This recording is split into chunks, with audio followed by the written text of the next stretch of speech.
Mirëmëngjes. Mirëmëngjes të gjithëve.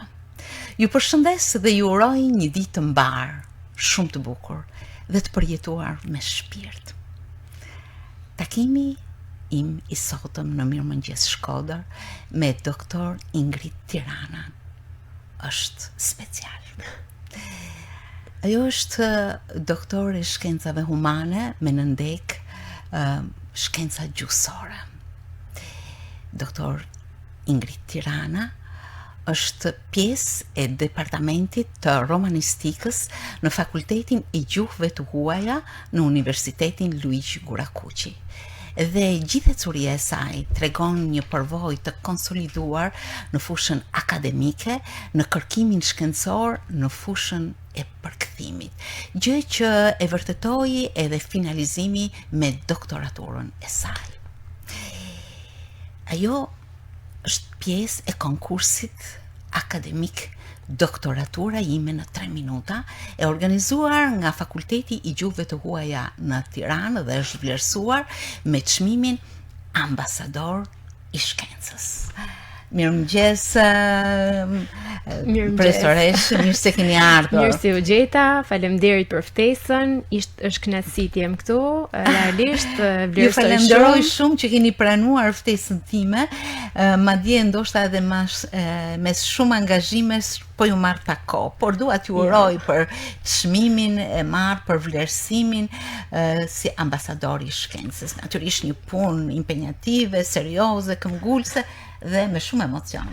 Po, në fakt ishte një vlerësim të cilën unë nuk e prisja as pak, realisht, shumë e gëzuar për vlerësimin që më dhanë, ndjej një përgjegjësi të madhe, them drejtën, nga momenti që mora dhe çmimin, për arsye sepse nganjëherë ato temat të cilat ne shpesh punojmë me shumë përkushtim dhe pasion, sepse të përfundosh studimet e doktoraturës, besoj të gjitha ata që e kanë provuar para meje e dinë se sa e lodhshme, e stërmundimshme dhe sigurisht se sa angazhim të madh kërkon, aq më tepër kur një njeri që kërkues në radhë parë ndaj vetes kërkon të t'japi maksimumin e tij në kërkimin shkencor dhe normalisht në përmbyllje të këtij finalizimi të gjatë 3 viteve punë, vjen një moment që të cilën I haron ato çfarë ti ke bërë.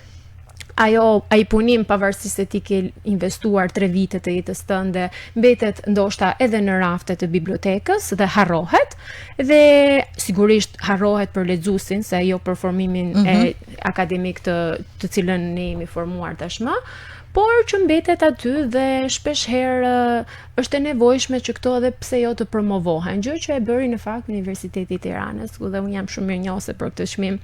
Më ka motivuar shumë. Edhe me sa di, ky çmim jepet për kërkimin shkencor postdoktoral, që lidhet me aftësitë e kërkimit shkencor, me inovacionin, me aftësitë e komunikimit akademik, gjë që ju bën ende më të detajuar edhe në motivimin e këtij çmimi, apo jo? Po, është e vërtetë. Në fakt, kur na propozua nga zëvendëse dekania e Fakultetit të Gjuhëve të Huaja, të cilën e përshëndes zonja dhe përsërisha e nderuar Anita Kisi, në atë moment na u propozua që të merrnim pjesë në një konkurs, teza ime në 180 sekonda, ku do të flisnim kryesisht në lidhje me të gjitha ato përvojë që kishim bërë gjatë 3 viteve punë, sigurisht për temën tonë.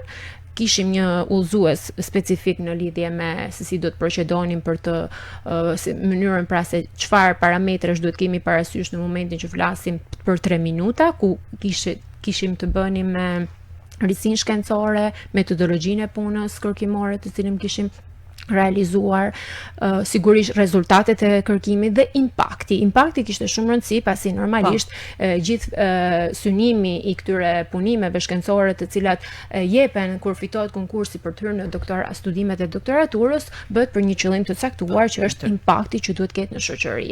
Dhe normalisht në 3 minuta të përmbledhësh 3 minuta, 3 vite punë në një dizertacion prej pothuajse 300 faqesh, duket një sfidë e thjeshtë në fillim kur e ndërmora, por pastaj me kalimin e kohës, në momentin që po bëja prova për të kuptuar minutazhin edhe njëkohësisht çfarë duhet të them, mënyrën pra është shumë pak dhe të kap një sikletë të tua, okay. Edhe emocionale, sepse jemi një garë me veten me atë produkt që ti realizuar. Ngarkesa emocionale lidhet kryesisht me faktin që unë po përjetoja ndoshta të njëjtat emocione që kisha përjetuar një vit më përpara gjatë kohës së mbrojtjes. Ishte dita më e lumtur dhe më sfiduese e jetës time.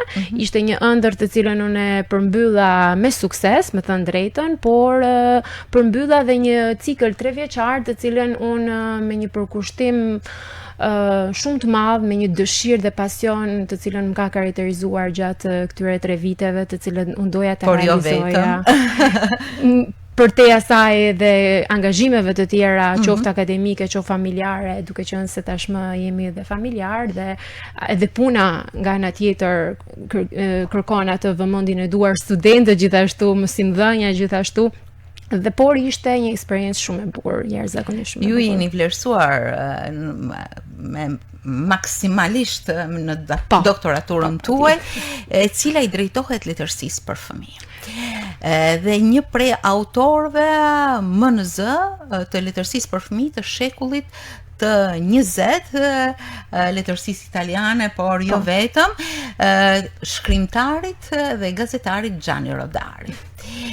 Veçoritë kulturore dhe gjuhësore të librave të tij të përkthyera. Ideja fillestare kur ne aplikojmë për të fituar një vend, si thoj, në konkursin e pranimit në studimet e doktoraturës, ishte që të sillej një temë e cila nuk është e levruar shumë në studimet e përkthimit, sepse fusha të cilën unë mbuloj në fakultet normalisht është mësimdhënia, domethënë lënda e teorisë, teknikës dhe përkthimit. Dhe normalisht që unë do fokusohesha drejt atyre drejtimeve, drejt shkencave gjuhësore. Dhe përzgjedhja e Gianni Rodarit nuk është se ishte rastësishme, ishte një autor që është shumë I përkthyer, vetëm në katalogun kombëtar të Bibliotekës Kombëtare rezultojnë mbi 60 tituj të veprave të tij të përkthyera në gjuhën shqipe, por ajo çfarë mungonte dhe ne çfarë kishim konstatuar së bashku me udhëhecën time, të cilën e përshëndes përsërish Mirela Papa, kuptuam që kishte mungesë dhe studime shkritike mbi përkthimin dhe cilësinë e përkthimeve të Gianni Rodarit në gjuhën shqipe. Pra ne kishim shumë pak informacione rreth receptimit të veprës së tij, se si vjen ky autor në gjuhën shqipe, vitet kryesisht kur ishte botuar për herë të parë, se si e priti publiku shqiptar Cipolinon e vërtet Gianni Rodarit, pra I cili realisht ka një rrugtim shumë interesant të cilën ne kemi zbërthyer në etapa një pas njëshme gjatë disertacionit pra që kam punuar. Është interesante edhe për të kuptuar edhe qasjen që përkthyesit kryesisht kanë mbajtur në përkthimin e veprave të Rodarit, sepse të përkthesh për përkthimin letërsisë për fëmijë është një ndër ndoshta fushat më të vështira, qoftë edhe për të studiuar, por njëkohësisht edhe ato që përkthejnë, sepse këtu hyn në lojë dhe elemente të tjerë, të cilët janë elementet edukativ, psikologjik, kognitiv.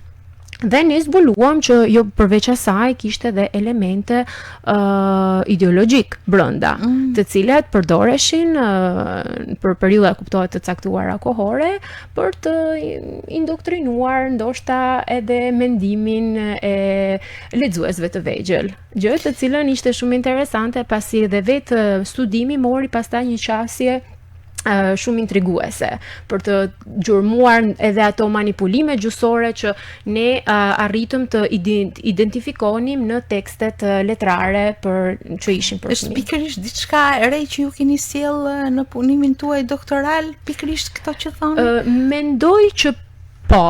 Fakti që, ne jemi të parë ndoshta që flasim për Gianni Rodarin në këtë prizëm, pasi unë nuk duhet hedh poshtë asnjë studim që është bërë mbi Gianni Rodarin pikërisht nga studiues të mirëfillt të letërsisë shqipe për fëmijë, siç është Bedri Dedja, Astrid Bishemi e shumë të tjerë, por që ato e kanalizojnë figurën e Gianni Rodarit si një ndër ato klasikët e letërsisë për fëmijë, të cilët janë edhe është pjesë e letërsisë botërore, por që nuk është parë asnjëherë në këndvështrimin kritik se si këto vepra janë përkthyer. Ne kemi zbuluar që në fakt disa nga veprat e Gianni Rodarit ato të viteve 50 janë përkthyer nga gjuha ruse dhe jo nga gjuha drejt për drejt nga gjuha italiane.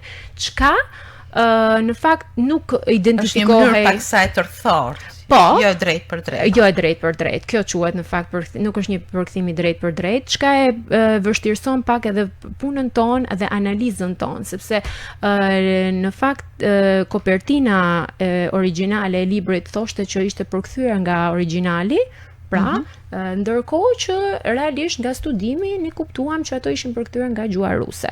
Pra ka shumë të vërteta që duhen thënë. Patjetër sepse kjo ndikon pastaj edhe ne që analizojmë dhe bëjmë këto qasje vëzhguese fillimisht dhe pastaj analizojmë të dy përkthimet qoftë në gjuhën origjinale dhe në gjuhën pritse, kuptojmë që realisht duhet të kemi kujdes në mënyrën se si interpretojmë qasjen e përkthyesve, sepse mund të japin ndoshta gjykime të nxituara dhe të gabuara, siç ka ndodhur në rastin e Gjergjeit, që është një ndër përkthyesit e shuar dhe shkrimtarët për fëmijë, të cilët mendoj që ka qenë një ndër përkthyesit më të mirë që ka pasur, mund të themi, Shqipëria për letërsim për fëmijë. Por që dhe veç Zhej ishte shumë krijues dhe nganjëherë nuk ishte shumë besnik ndaj tekstit origjinal. Këtu doja të ndalesha, si shikoni rolin e përkthyesit në gjuhën e tij, në psikologjinë, në krijimtarinë e tij, sepse ju vetë thoni që është përkthimi është një mjeshtri dhe shkon shumë afër me krijimin e shkrimtarit. Është e vërtet. Nga përvoja, jo si përkthyes, absolutisht, mendoj që të jesh një përkthyes duhet të jesh për mua edhe një shkrimtar. Unë gjithmonë jam me mendimit të tillë që të përkthesh, pra te përkthimi letrar, kuptohet, sepse ka përkthimi letrar, mendoj që ai që e lëvron gjuhën më mirë është një shkrimtar i cili luan me të gjitha fjalët, arrin të përcjell një mesazh të bukur, të shprehur qartë, dhe vetëm atë arrin vetëm shkrimtari për mendimin tim. Dhe kjo ishte në fakt rasti i Zhejt, i cili akoma dhe sot unë e vlerësoj shumë për mënyrën, stilin edhe qasjen që ai ka me përkthimin, pavarësisht se ka dhe kritika, të cilat realisht janë të kufizuar edhe në kohë. Patjetër. Ndikojnë, ka shumë elemente. Këtu ndalem edhe tek qasja e Turrys, i cili thotë që për të parë pra përkthimin në një vepër letrare të përkthyer duhet parë në këndvështrime të ndryshme, një ndër to është dhe koha. Pra ai propozon që duhet parë një përkthim në periudha të ndryshme kohore për të parë se si është përkthyer qasja, dhe këtu nxjerrën në pa dhe strategji dhe teknikat e përkthimit të cilat përkthyes të ndryshëm kanë realizuar në vite të ndryshme. Jeni përfshirë padyshim patjetër vepra e këtij shkrimtari. Jashtëzakonisht shumë, domethënë ka qenë një punë shumë intensive, por cilën e kam dashur jashtëzakonisht shumë. Ajo çfarë më ka karakterizuar gjithmonë ka qenë ajo tendenca për të zbuluar gjëra të reja, ajo risia që duhet të sjell diçka shkencore, të cilën ndoshta jo se nuk e kanë sjell të tjerët, përkundrazi ka shumë studime të ngjashme të përkthimit letërsisë për fëmijë, por që me autor të tjerë. Normalisht, cili ishte misioni jon? Misioni është të sjellim autor të huaj, rastin tim Gianni Rodari, një autor italian, ku në fakt trajtohen disa aspekte të cilat në fakt për përkthimin nuk është se janë trajtuar në këtë formë. Ajo e manipulimeve gjuhësore, ku unë bazohem te shkolla e manipulimit nga studiuesi Lefevre apo Susan Basnet, ku trajtojnë pikërisht faktin që shoqëritë të caktuara përdorin përkthimin edhe për të manipuluar ndoshta një opinion të caktuar. Dhe kjo ndodhi në fakt edhe me veprat e Rodarit, sidomos në studimin që unë kam marrë të pjesës së parateksteve. Parateksti, elementet paratekstuale të librave shpesh lihen pas dora gjatë studimeve përkthimore, por që në fakt ato janë dhe rezultojnë një burim shumë i mirë informacioni për të bërë ndoshta diçka, gjëra shumë të bukura. Për shembull, parathënjet përdoreshin për të siç thash pak më përpara, për të indoktrinuar mënyrën e të menduarit të lexuesit të vogël. Kishte momente ku përveç subjektit ku paraqitej në parathënie, kishte momente kur u drejtohej fëmijëve me një ton propagandistik, ku trajtohej edhe elementi politik kuptohet. Flas për periudhën e parë të përkthimeve të Xhani Rodarit. Ju jeni titullare e një lëndë kyçe të përkthimit, siç është teoria dhe teknikat e përkthimit. Dhe në master ludolingvistika, po. Term që nuk e dija. Po, në fakt është një lëndë e re, e cila më është besuar nga profesoresha Eliana Laçej, e cila realisht ajo ka qenë titullare e kësaj lënde, pastaj më është besuar mua normalisht vitet e fundit.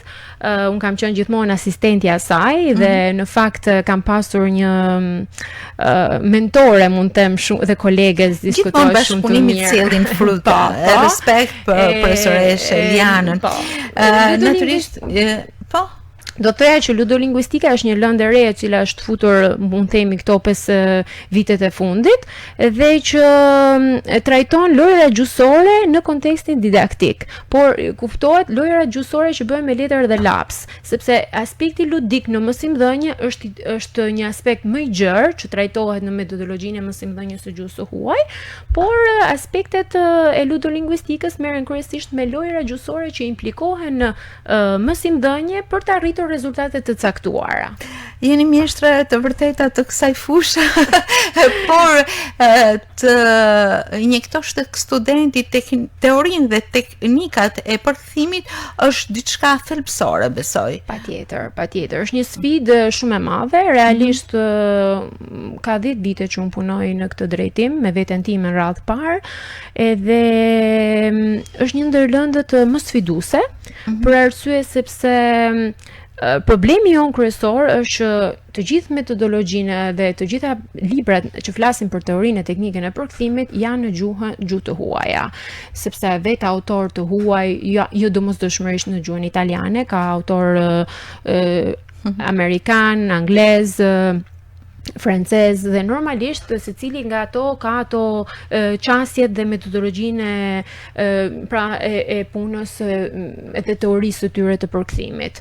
Për shembull, unë tek tema ime flas për qasjen e teorisë, i cili flet për qasjen deskriptive të përkthimit, që realisht sot lëvrohet shumë dhe konceptohet ndryshe, dhe ajo çfarë mungon realisht në publikimet tona, dhe besoj që uroj të së shpejti të jetë ndoshta edhe një botim i imi që përmbledh kryesisht të gjitha këto mendime dhe teoritë e përkthimit në gjuhën shqipe, pse jo? Është fakti që mungojnë shembuj. Pra, ne flasim në mënyrë teorike për përkthimin, dhe kur mungojnë shembujt, është detyra një akademiku kuptohet, që të përcjell ndoshta një shembull më konkret. Dhe unë shpesh këtë jam munduar ta realizoj me studentët e mi nëpërmjet përkthimit nga italishtja në gjuhën shqipe dhe kundërta. Keni qasje të përkthimeve tuaja nga letërsia? Atëherë, realisht nuk kam. Sepse unë jam e specializuar edhe tek përkthimi simultan, dhe eksperiencët e mia kanë qenë gjithmonë në përkthimin simultan në një kabinë me kufje ku unë jam një përkthyese, ndërsa për sa i përket qasjes letrare, gjithmonë kam qenë një vëzhguese shumë e mirë, dhe gjatë këtyre 10 viteve unë vetëm këtë kam bërë.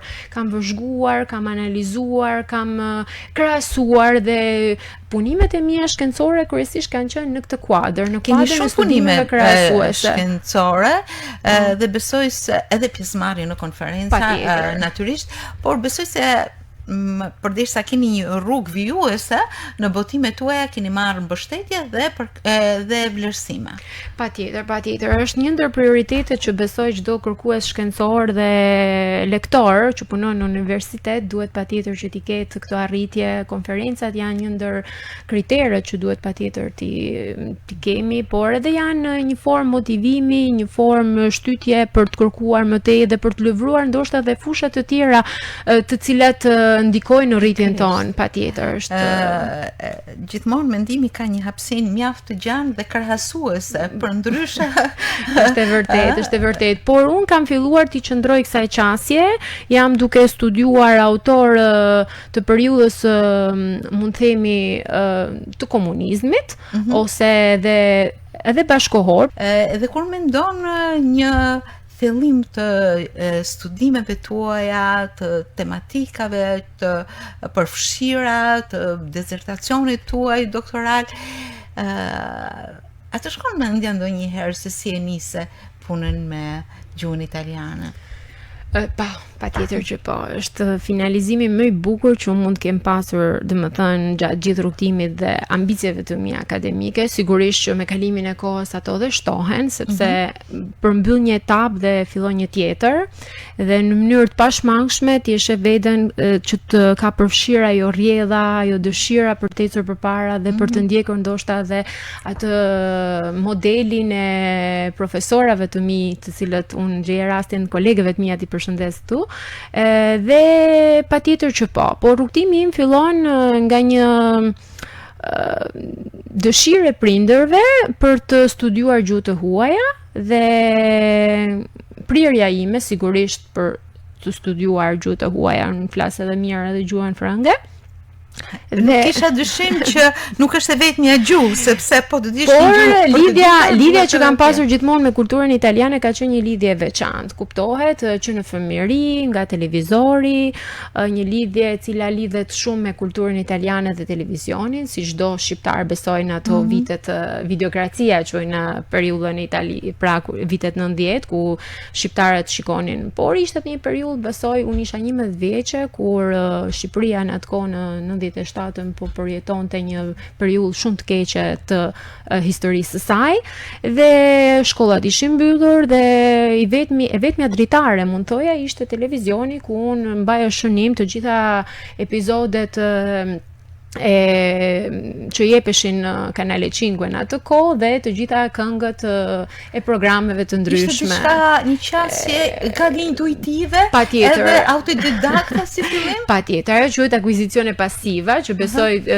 përftimi i gjuhës italiane, i cili merret nëpërmjet audiovizive dhe normalisht aty fillon çdo gjë, dëshira, pasioni për të vijuar më tej studimet. E them me plot bindje, ka qenë një zgjedhje të cilën unë e kam bërë me dëshirën e madhe, me pasion dhe me vetdije, dhe madje mund të gjej rastin për të dhënë një mesazh për gjithë maturantët të cilët janë në prag të zgjedhjeve të tyre, pse jo të zgjedhin atë çfarë mendojnë që dinë të bëjnë më mirë. Shpesh herë shoh tendenca për të zgjedhur gjithmonë atë degën e cila do të sjellë përfitime në të ardhmen, që do të siguroj patjetër, nuk e vën diskutim, por unë mendoj që kur ti zgjedh atë çfarë di të bësh më mirë dhe atë çfarë don, mendoj që suksesi vjen vetë dhe do të jetë diçka që të përmbush. Mua realisht më ka përmbushur, duket sikur është e thjeshtë të studiosh një gjuhë të huaj, por realisht është e kundërta.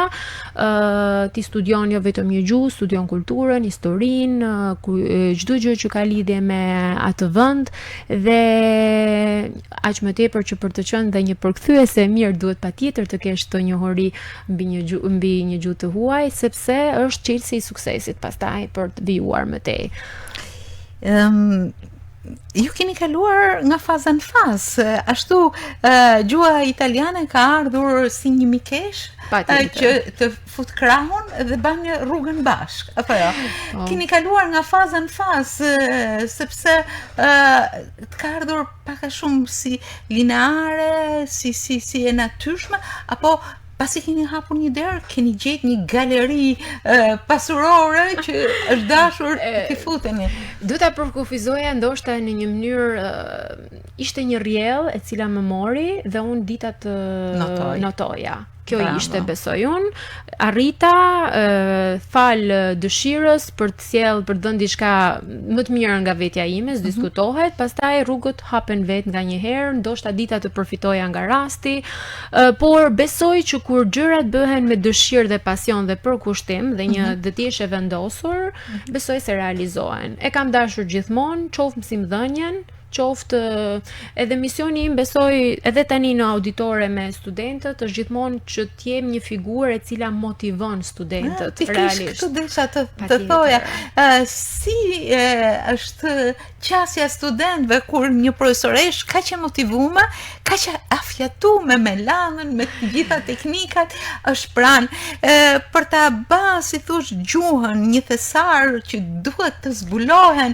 ato gjanat më. Po, ajo çfarë është interesante është se nganjëherë studenti kur vjen auditor mendon që duhet bëj atë orën e mësimit, të jenë prezent për të mos marrë atë mungesën dhe shpesh herë neglizhon pjesën më të bukur. Dhe unë mundohem që ato, dhe unë i them gjithmonë që ato 2 orë që ju do jeni me mua, ose jeni duke bërë mësim, domethënë, mundohuni të jeni sa më aktiv, sa më ndërveprues dhe të merrni sa më shumë nga unë. Unë mund të përfitoj edhe unë diçka nga ju, patjetër që po, dhe ju të merrni sa më shumë nga unë. Partej motivimi, dëshirës për t'i ndihmuar dhe për t'i hapur ato horizonte dhe për t'i dhënë ndoshta edhe ndonjë ide, spunto, edhe për të ndërtuar diçka, pse jo, ka student shumë të mirë të cilët edhe pse ndoshta nuk kanë dalë mësues në jetë, kanë ndërmarrë iniciativa të tjera, të cilat kanë ndërmarrë iniciativa të tjera, të cilat sot akoma brandjen krenar për arritjet e tyre. Kam shumë shoqe të mia, të cilat nga mësimdhënia kanë kaluar në sipërmarrje, drejtojnë qendra kursesh, ose me gjuhë të huaja sot mund punosh kudo dhe mendoj që është një ndër diploma një gjuhë të huaj ose certifikimi i saj, mendoj që është një ndër prioritetet që secili student apo maturant duhet i ketë. Sot pa një gjuhë të huaj ose 2, pse jo?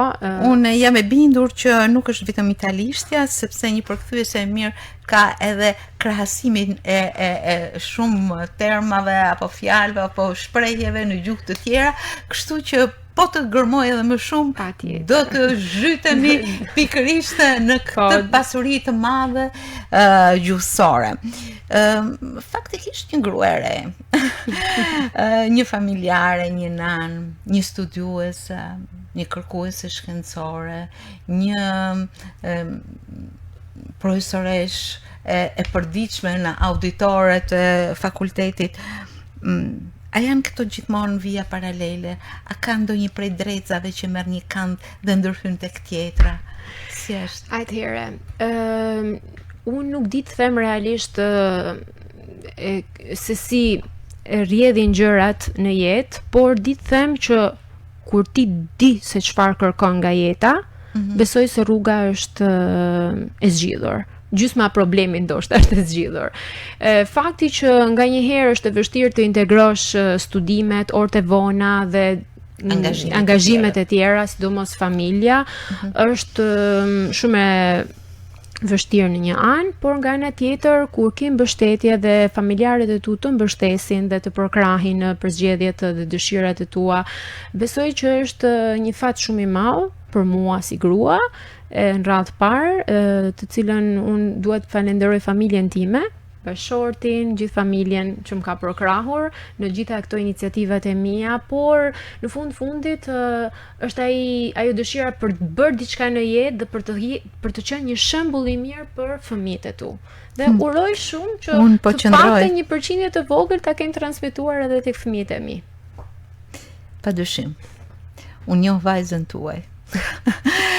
Dhe bile e para në njohje në familjen tuaj është Chanel, një maturante ekselente e 28 nëntorit. Për te tregoj notat, po unë do ta tregoj se çfarë kjo studio di në pjesëmarrjet e shumta të saj në aktivitete, por në konkurse ku vendi i parë ishte aty bashkë me të dhe me shoqet e saj. Besoj ka qenë një shkollë e përbashkët familjare, apo jo, bile kjo periudhë me shumë angazhime. Fjalë me vend, me thënë drejtë, një shkollë e përbashkët. Është realisht e vërtet, nganjëherë edhe duke qenë dhe re, edhe në moshë, edhe normalisht nganjëherë dhe ardhja një fëmije në moshë të re normalisht ndikon, është shumë ndikuese, por shumë e bukur, sfiduese sigurisht. Fakti që jam munduar t'i transmetoj dëshirën për studiuar, dëshirën për t'u kompletuar si njeri, për t'u formuar që shumë e rëndësishme. Një ndër prioritetet e mia nuk ishte nota, pavarësisht se e kemi në një farë mënyrë. Po natyrisht ajo ka rëndësinë e rezultatit për cilën ti ke i përpjekur për ta arritur.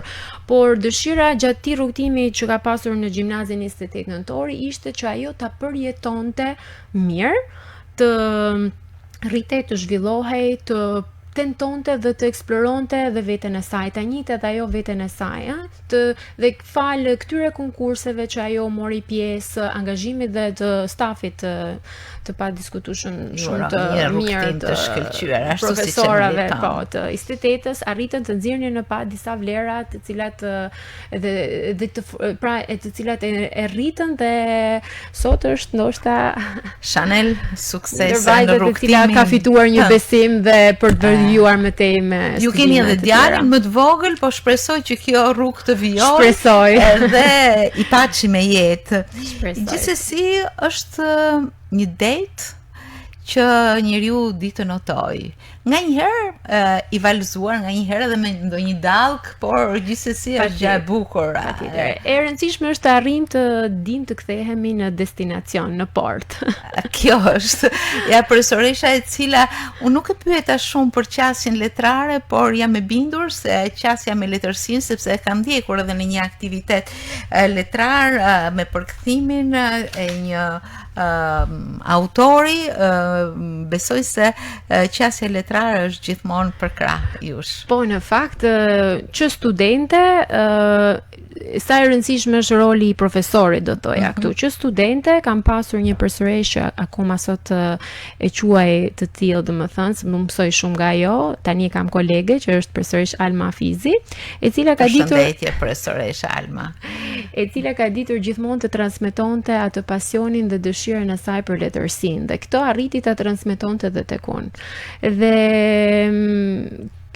nga kjo dëshirë e madhe, pavarësisht, domethënë, kur je studente ti nuk e kupton në fillim se çfarë kërkon nga jeta, çfarë do, po thjesht tek unë arriti të nxiste atë dëshirën për të lexuar, për të lëvruar autor dhe për të kuptuar ndoshta një botë shumë të bukur siç është letërsia italiane. Dhe nga jo unë kam sot ndoshta këtë formim të cilën e falenderoj shumë. Keni, siç thatë edhe pak më herët, keni disa destinacione të cilat dëshironi t'ju drejtoheni përsëri në studimet tuaja, sepse titulli ambasador i shkencës, i cili është për krah profesoreshës, është një titull nderues, por edhe shumë impenjativ, apo jo? Patjetër që po, sepse të vënë në pozita ndoshta edhe më jo të vështira, po ndoshta në pozita pune patjetër, sepse duhet të jesh në një farë mënyre gjithmonë duhet t'i japësh diçka, duhet t'i kthesh këtë vlerësim që të ka dhënë universiteti në një kontribut shkencor. Sigurisht njeriu e bën edhe për vetë, nga ana e tij, për përcurinë e tij akademike, për t'u formuar, për të dhënë diçka më shumë. Sigurisht unë ndjej edhe si një farë detyrimi, të cilën mendoj që për ata që dëshirojnë të dinë më shumë rreth përkthimit, botës letrare, përkthimit letrar dhe sidomos përkthimeve që janë bërë gjatë periudhës të komunizmit, mënyrën se si janë përkthyer, sepse shpesh lind kjo pyetja, a ka pasur qasje të përkthyesve për të censuruar disa elemente ndoshta që mund të ishin shumë kërcënuese për atë kohë, që sot duke ndoshta qesharake, mund të themi, po mund jap edhe një rast të temës time ku ka shumë shembuj të tillë, ku për shembull të gjitha festat, emrat zyrtar të festave ndroheshin dhe përktheheshin me festën e vitit të ri, ndërkohë mund kishte i Natale, që ishte Krishtlindja, përkthehe me festën e vitit të ri, apo dhe një vijshmëri nga doktoratura, e cila patjetër frymëzon për të tjera hapa, për të tjera ecuri shumë të vlerëta, nga doktor Ingrid Tirana, e ftuara ime e këtij mëngjesi, ambasador i shkencës. përsërish ju falenderoj shumë. Ishte shumë kënaqësi ardhja juaj, ashtu siç e prezantova në fillim, një takim special që sot unë realizova me ju. Ju uroj shumë suksese, ju dhe familjes. Chanel në veçanti. Jam shumë falenderuese, realisht nuk e imagjinoja dot që një takim ndoshta në fillim formal mund thoja, do të kthehej në një takim shumë të bukur ku unë më përfshiu ndoshta dhe jo vorbulla dhe dëshira për të ndarë disa sepse të tillë janë njerëz të vlerave. Shumë faleminderit. Shumë faleminderit të ju, mbarë dhe ishte suksese kënaqësi e madhe. gjithmonë. Faleminderit.